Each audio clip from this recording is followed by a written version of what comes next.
Beri aku sebuah gala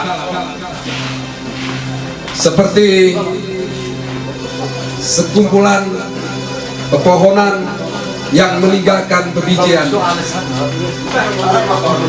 Tumbanglah induknya karena usia, rebahlah batangnya karena parah, keriput, dan matilah akarnya.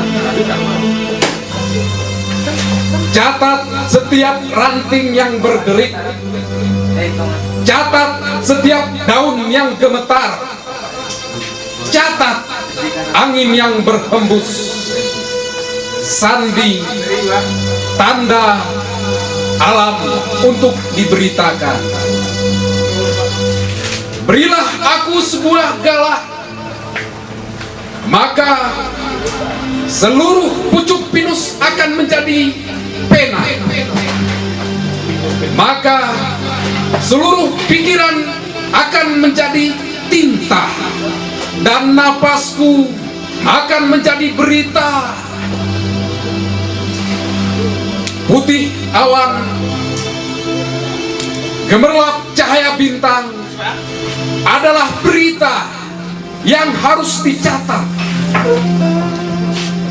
Berilah aku sebuah gala, karena setiap perdu adalah oplah.